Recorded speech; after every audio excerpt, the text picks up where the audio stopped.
페루 정부는 성공적인 공항 건설 및 운영 경험을 보유한 국가를 대상으로 사업 참여를 요청하여 지난 10월 한국을 비롯한 스페인, 캐나다, 영국, 프랑스, 터키 등 6개국이 사업 참여 의향서를 제출했습니다. 입찰 초기에는 우리나라가 비교적 불리하다는 평가가 있었지만 한국공항공사와 도하 엔지니어링은 공항 건설 및 운영에 대한 노하우를 적극 알렸고 수주 지원을 위해 국토부, 항공공항공사, 해외건설협회, 코트라 등으로 팀 코리아를 조직 지원 활동을 열심히 해온 결과 결국 페루는 한국을 선택했습니다. 이번 사업 계약은 한국이 인프라 분야 최초의 정부 간 계약이자 팀 코리아 지원을 통한 민간 합동 진출이었습니다. 한국이 그동안 유럽, 미국 등 선진국들이 주요 무대인 공항건설 PMO 시장에 처음으로 진출한 것은 큰 의미를 지니고 있습니다. 공항공사 관계자는 이번 친체로 신공항 PMO 사업에서 우선협상 대상자 선정은 인천국제공항을 건설하고 국내 14개 공항을 운영 중인 공항공사가 축적한 40년 운영관리 노하우의 결과물이라며 운영사업 역량을 세계적으로 인증받았다는 것에 큰 의미가 있다고 말했습니다. 친체로 신공항은 세계적인 문화유산인 마추픽추와 인접한 지리적 장점으로 페루 관광산업 성장의 핵심 동력이 될 것으로 기대되고 있습니다. 이 공항은 사업기간 5년에 약 5억 달러, 하나로 약 5,800억 원 규모입니다. 우리 기업은 페루 정부를 도와 2020년 4월에 착공하여 2024년 개항을 목표로 연간 약 500만 명의 여행객을 처리할 계획입니다. 국토부는 세계적인 관광지 마추픽추의 공항 사업을 통해 우리 기술의 우수성을 전 세계에 널리 알림과 동시에 우리 기업이 중남미 진출에 교두보 역할을 수행할 것으로 기대한다고 밝혔습니다.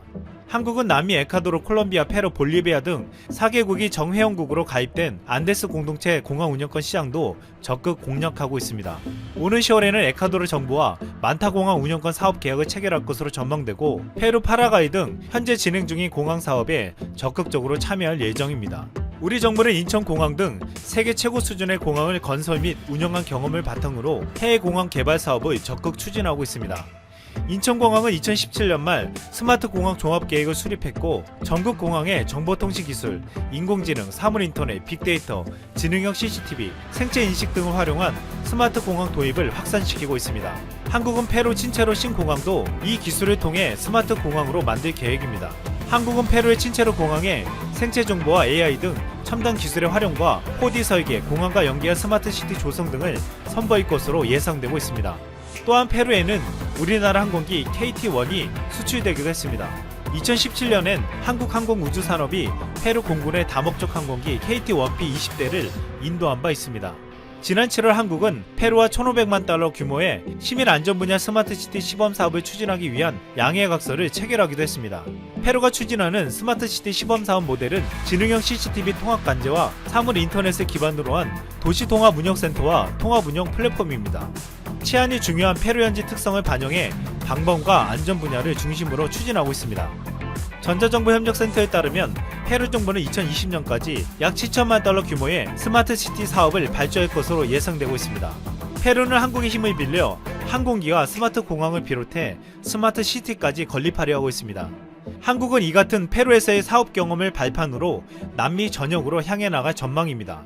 이제 K-POP 한류가 점령한 남미에서 공항 사업을 비롯해 각종 미래 산업에서도 한류의 바람이 불고 있습니다.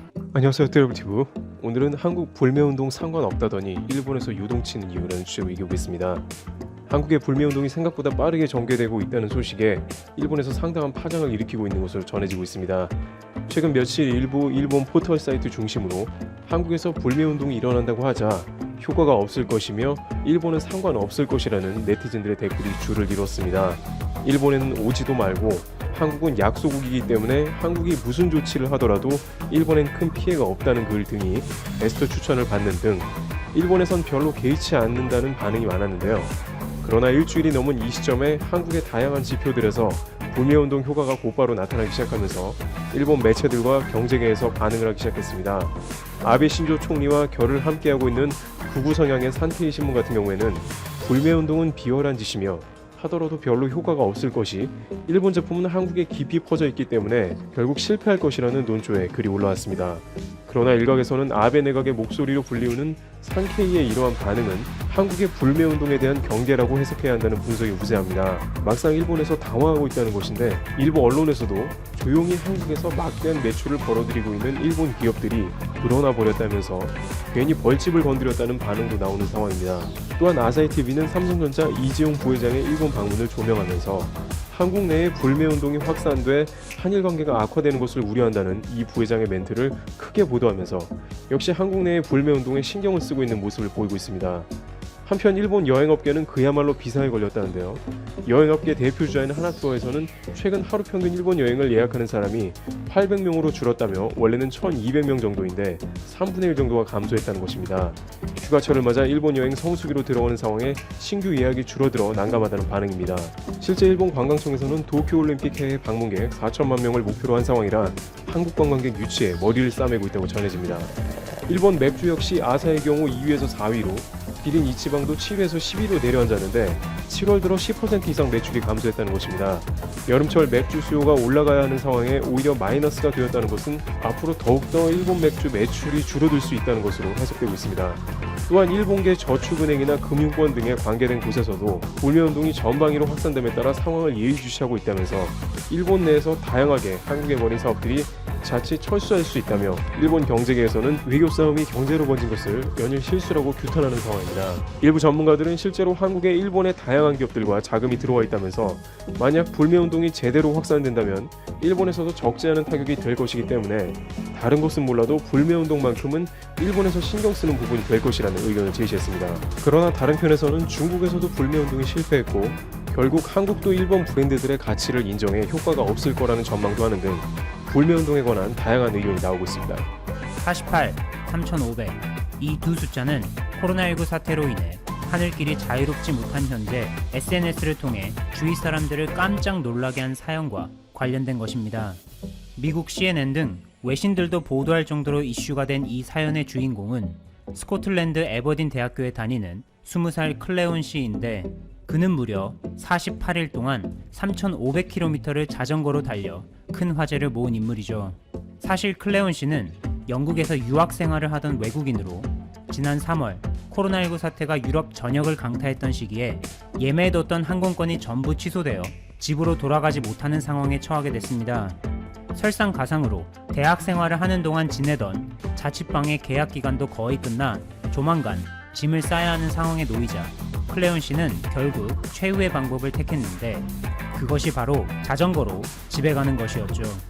불행 중 다행인 것은 작년에 자전거 경기에 참여한 경험이 있어 이를 바탕으로 장거리 자전거 여행에 반드시 필요한 물품들을 꼼꼼하게 챙길 수 있었고 이렇게 해서 3,500km의 긴 여정이 시작됐습니다. 스코틀랜드에서 출발해 잉글랜드, 네덜란드, 독일, 오스트리아, 이탈리아 등 많은 유럽 국가 국경을 넘어 출발한 지 48일이 지난 지난달 27일 드디어 자신의 고국으로 무사히 돌아올 수 있었습니다. 클레온 씨는 미국 CNN과의 인터뷰를 통해 물론 힘든 여정이었지만 여행하는 동안 인간적으로 성장할 수 있어 매우 감동적인 순간이다 라는 짧지만 많은 추억이 담긴 묵직한 답변을 던졌는데 그가 자전거로 48일간 3,500km를 달려 힘들게 돌아온 고국은 바로 그리스였습니다. 총 인구 1,040만 명의 그리스는 이번 코로나19 사태에 대응하면서 지난 16일을 기준으로 누적 확진자가 3,910명이 나왔는데 이는 다른 유럽 국가들과 비교했을 때 코로나19 사태에 상당히 잘 대처한 편에 속해 이러한 면에서 그리스는 유럽의 한국이라고 불리기도 합니다. 하지만 최근에는 그리스가 코로나19 사태 대응 면에서뿐만 아니라 한국 문화에도 흠뻑 빠지면서 진정한 유럽의 한국이 돼가는 듯한 면모를 보여주고 있는데 그 예로 한국에서 2016년에 방영했던 지창욱, 임윤아, 조성아, 송윤아 주연의 TVN 드라마 더 K2가 CJ ENM의 글로벌 콘텐츠 배급사인 에코라이트를 통해 그리스의 방영권이 판매되어 지난 6월 초 첫 방송을 시작했죠. 한국 드라마가 그리스 전역에 본격적으로 공개된 것은 처음인데 첫 방송부터 시청률 19%를 기록하며 폭발적인 반응을 보였습니다. 이 외에도 지난달 초에는 그리스 현지에서 누구보다 한국 사랑을 제대로 실천하고 있는 가족 이야기가 소개돼 화제가 된 적이 있습니다. 이 화제의 가족은 지난 1955년 한국인 최초로 그리스에 이주해 정착한 장려상 씨의 가족으로 그의 두 아들 테리와 파블로스 그리고 손자 알렉산드로스 이렇게 3대에 걸쳐서 한국과 그리스의 사랑 이야기를 쓰고 있습니다. 장려상 씨는 그리스에 이주한 후 무역업 일을 했는데 고국의 위상을 높이기 위해 한국산 마늘 수입해 그리스 현지의 그 우수함을 알렸고 아들들에게는 어릴 때부터 세상 어디에 가든 그리스인이자 동시에 한국인이라는 자긍심을 갖고 당당하게 살라고 교육하는 등 남다른 한국 사랑을 보였는데 이러한 아버지의 영향으로 세 아들 중 2명은 한국에 정착해 서울에서 그리스의 농산물과 식자재를 수입해 유통하는 헬레닉 와인을 공동으로 운영하고 있다고 전해졌습니다. 이처럼 2대 3대에 걸쳐 보여주는 한국 사랑 소식에 한국인으로서 마음 한켠에 왠지 모를 뿌듯함이 자리하게 되는데 그리스와 관련해 한국에서 최근 또 하나의 자랑스러운 소식이 들려왔습니다. 조선업과 관련된 뉴스를 보다 보면 그 중에 셔틀 탱커라는 배에 대한 소식을 종종 접하게 되는데 지난 16일 한국의 대한조선 기업이 그리스 소재 선사로부터 재화 중량 톤수 15만 5천 톤급의 셔틀 탱커 3척을 수주하는 데 성공했다는 보도가 들려와 큰 관심을 받았습니다.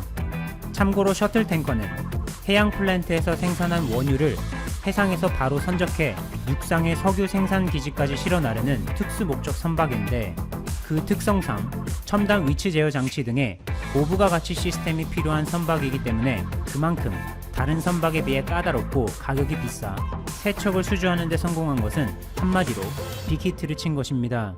심지어 중형급 일반 상선을 위주로 건조해온 대한조선의 경우 이번에 처음으로 고부가 가치 선박을 수주하는 데 성공해 기쁨이 배가 됐죠. 현재 전 세계 셔틀 탱커 143척 중에서 64척을 건조한 삼성중공업이 이 분야에서 1위를 달리고 있는데 현대중공업, 삼성중공업, 그리고 대우조선해양과 같은 대형 조선소뿐만 아니라 대한조선과 같은 중형 조선소 역시 전 세계의 한국의 우수한 기술력을 선보이고 있어 앞으로가 기대되는 부분입니다.